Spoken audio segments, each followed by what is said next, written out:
to make a sentimental t-shirt quilt.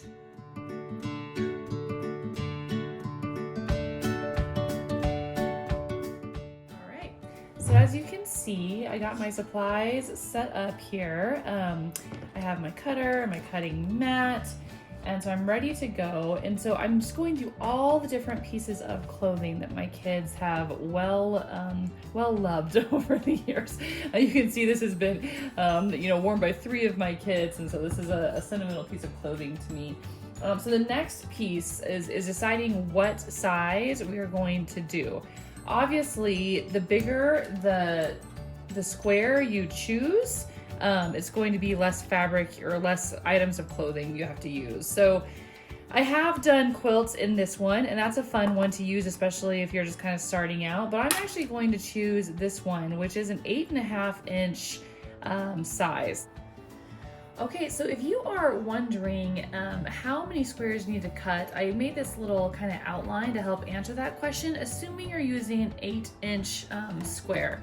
If you're using a smaller square, it's obviously gonna be more. So assuming we're using our 8.5 inch, which is going to convert into an 8 inch once it's said and done, then these are the different amount of squares you'll need for the different size of quilt you're looking to do. So I'm taking, if a standard queen quilt is 88 by 94, I'm taking 88, I'm dividing it by 8, I end up with 11, right? And then 11 times 12 is 132 squares.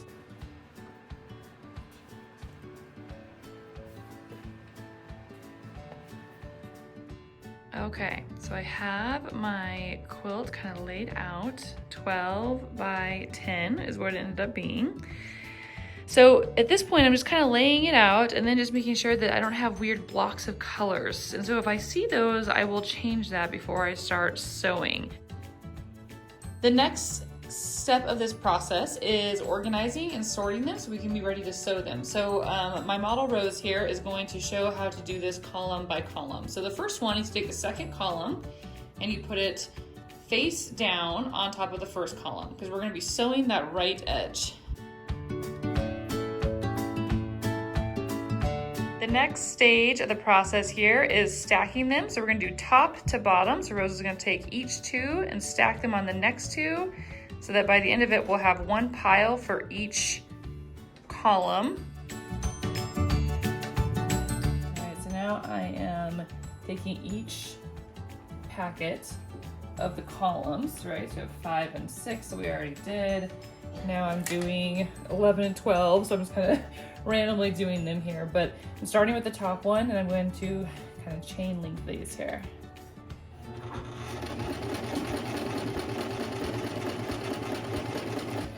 I'm going to go a few stitches through that, and I'm going to do the next one. So remember, we're starting from top to bottom, and then because these are chain linked, at the end I'm going to go through and I'm going to cut them and then place them from bottom to top so that I end up with stacks with the top on the top again, if that makes sense. So I'll kind of show you.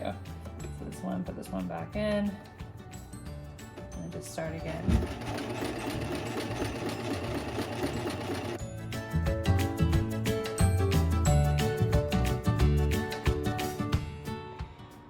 So the next step is that we're going to take the top pair from each of the stacks. I'm going to start with rows 1 and 2, and then I'm going to start with the one from 3 and 4, and we are going to sew them together.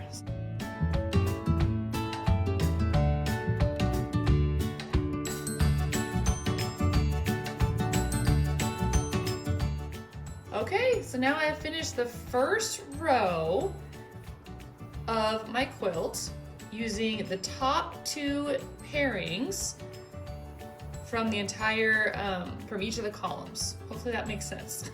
So this is the first row of several that I will be doing. So here we go. I'm putting this one aside, and I'm going to start on the next top 2 from each column to piece them together for the second row. Okay, so again, have all my rows ready to go. And so now is the point where we have to decide if we want to iron or not. I am going to iron. So I'm going to take my first row and I'm going to iron all of the edges in the exact same direction. So I'm just going to do a quick little ironing of the seam just to kind of lock it in place. And then this is a good opportunity where if you have, might as well kind of iron all the squares, make sure they're straight.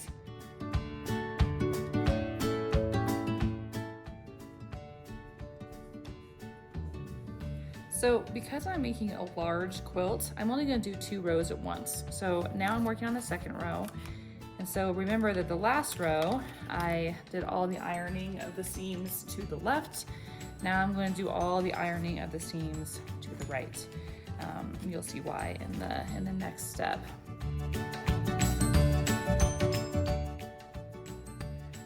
Okay, so I have the first 2 rows, row number 1, row number 2 laid out here. And so now what I'm going to do is I'm going to flip row 1 onto row 2.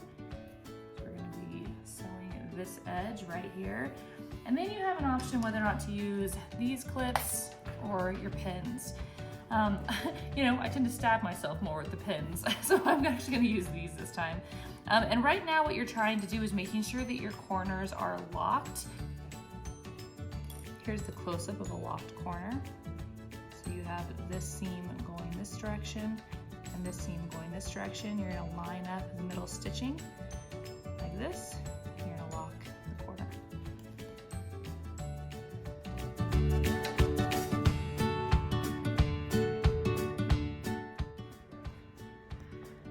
All right, so now we have our top 2 rows sewn together. I've now done the ironing on the back side of the 3rd row in the opposite direction of the 2nd row. So we are going to do the same process. So as I finish my 5th row here, I'm looking at the corners. So that corner, great. This one is okay. But if you come over here, you kind of see that it starts to get a little wonky right about here. So in this situation, I'm actually going to unstitch it. Unfortunately, it is what it is, but you have to kind of unstitch this little section from here to here.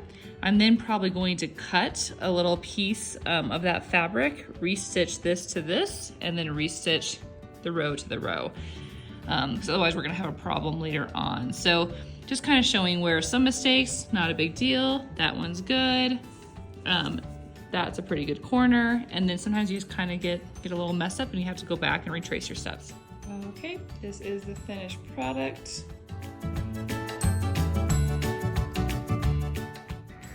I also want to show you the back fabric we're going to be using. So again, you know, I have the laid out quilt underneath here, and then I'm using this kind of minky fabric. And again, it's not long enough to cover the whole thing, so I will be doing a 1/4 inch inseam right here in the center point of the fabric. So I'll be doing that step as well before we put it all together. Step 1 is to lay out the backing with the good side down. So you see the inseam is the one facing up. I've taped it and stretched it slightly so that I can make sure that it's going to have a clean back once I do the safety pins.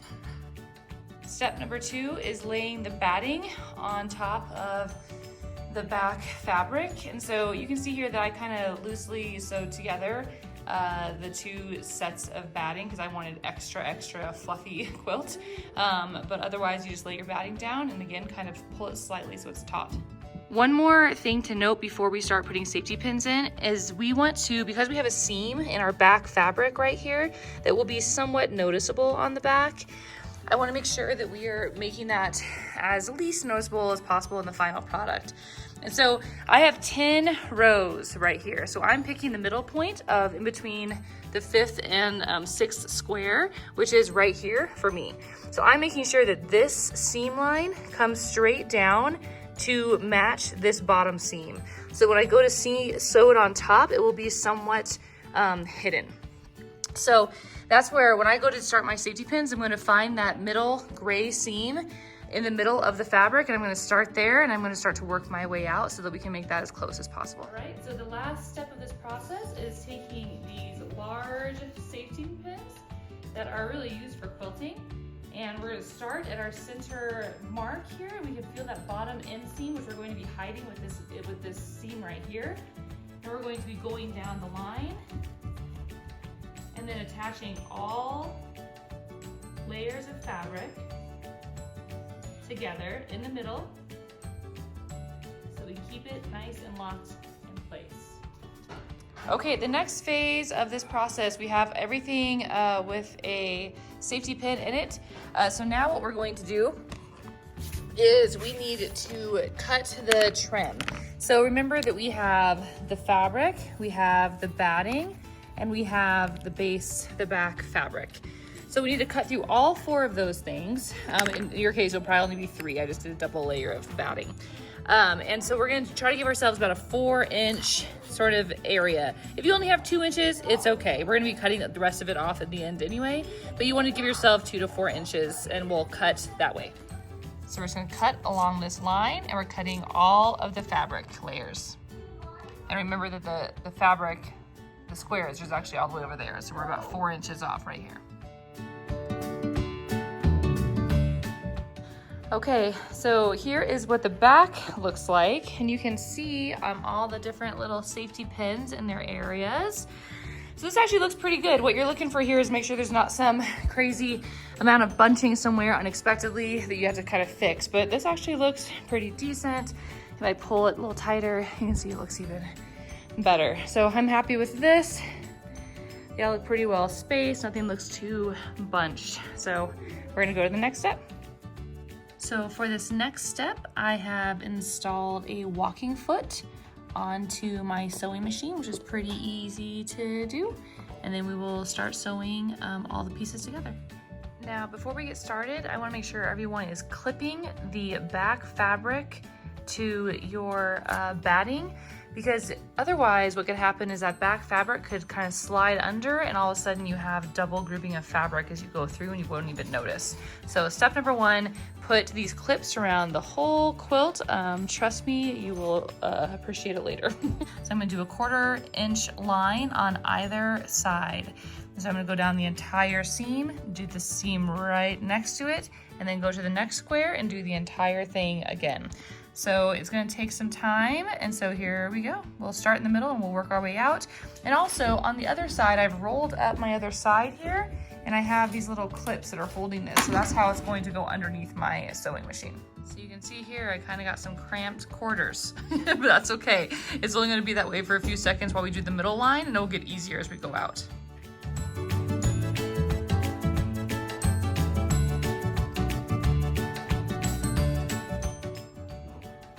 Now what you see here is that I've rolled both sides towards the center so that I can start on my center column and push the sides through the machine easier. Now all of the squares are complete. So I have done a row on either side of the seam, both in the columns and in the rows, and now it's time to cut the extra fabric. Our cutting mat is underneath our fabric right here. We have our cutter ready. And now I have this measuring tool, but I'm going to use this to do my straight line. So, you know, this fabric is not perfectly square. So part of what you're kind of doing here is you're gonna just at some point create a square corner and work your way out. So I chose a long measuring tool here so I can easily square it up and then continue to do the squaring throughout the whole piece. This corner is an example here of when you look down the line, you see that the fabric is fairly uneven. And so of course I want to measure it with the line that's going to keep all the fabric in place, right? So I'm not going to measure it here because then we're going to have a problem with this. So even if it's a little shorter on this side, I'm going to make sure that we keep it as square as possible and we get the most fabric accounted for. And remember too, that we'll of course have a 1/4 inch inseam on this side too. So in case you run into any problems, don't worry too much about it being too tight.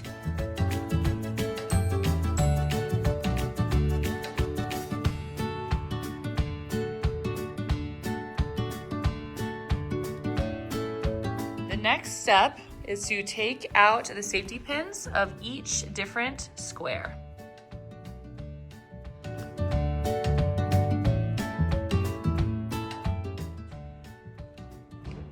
All right, so now we are complete with the rows, the columns, the trimming. So now is the kind of the step where I go through and I make sure that everything is right. I go through each column, each row to make sure that I didn't miss anything. If there's any outrageous stitching, I can correct it kind of at this step before we go on to the trim. So this is kind of, again, our last effort to say, is this how we want it to look before we go on to the next step?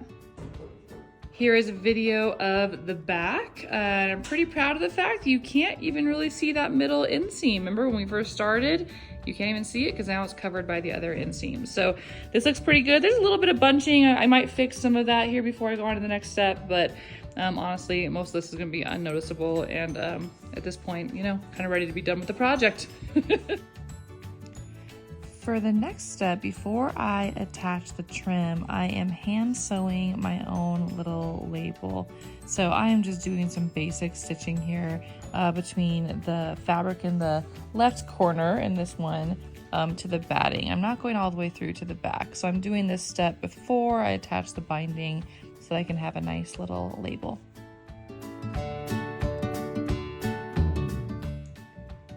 The next step is the trim and binding. So I cut this in a 2.5 inch strip for the full length of my quilt. And so the next step here is I'm going to sew these together. And then I'm also, I'm gonna sew them together at the 1/4 inch. And then I'm also then going to turn it and I'm going to iron the entire strip folded over so we have a nice crease. Here is the finished trim ready to be sewn on. You can see they are all connected and they are folded and ironed, so we have a nice crease. So though I have started clipping it at just kind of, again, a random place on the quilt, I'm not going to actually start sewing until at least like a foot, maybe even 1.5 feet over here, because I want to make sure that I can attach this final piece of the binding at the end, and I want enough room for me to be able to do that. So you can see I'm kind of clipping it, but I'm actually going to start sewing right about here.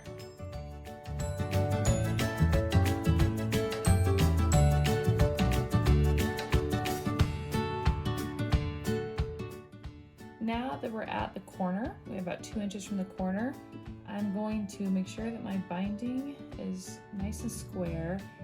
And then I have to remember that at the end here, I'm going to be turning it. And so what I'm going to do is I'm going to kind of note for myself where that point is, or where that angle should be. So I'm going to use that a pin for my own purposes, because what I don't want is to get too far. So I'm kind of using the pin to say, okay, right about here, I'm going to stop sewing.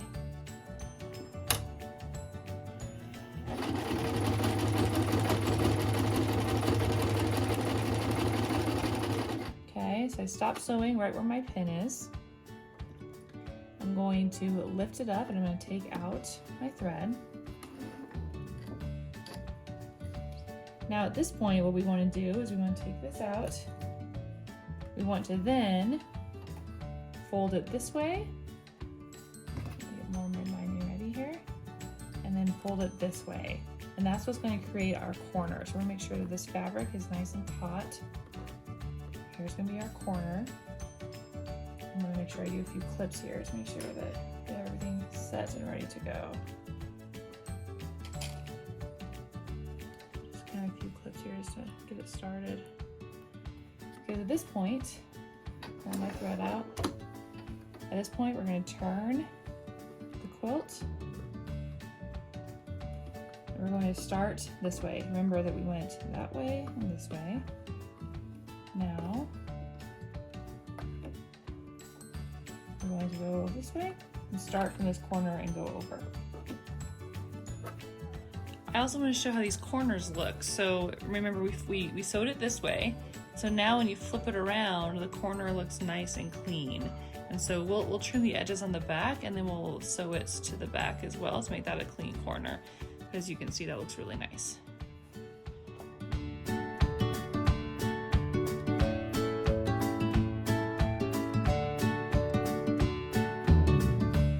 So remember, we've already sewn this piece to the front. I'm starting just kind of in a random place in the quilt, no real rhyme or reason. And so I'm taking this and I'm folding it over. And I'm going to look at this line of the line of where we sewed from the front to the back. And this is the line you're gonna follow for the whole trim. So you can see right there is a line, pretty clear. And so that's the line you're going to be using for your guideline. And so we're going to take this, we're going to start here, kind of like right either on the line or right below the line. I'm going to show this a little closer up here. So you're going to go through kind of where this stitching line is. You're going to go as close to it as you possibly can. Do a little stitch in there. You don't want to go through the back, so just through the backing part. Pull it through. I always start my stitches just going straight through the loop to start it off. Now what you're going to do is you're going to go straight up. So you're not doing any diagonal.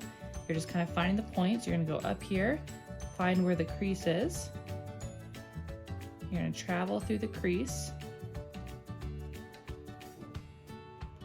Pull it through. Now you can see that when it comes over, you pull it down, it goes right over just like that.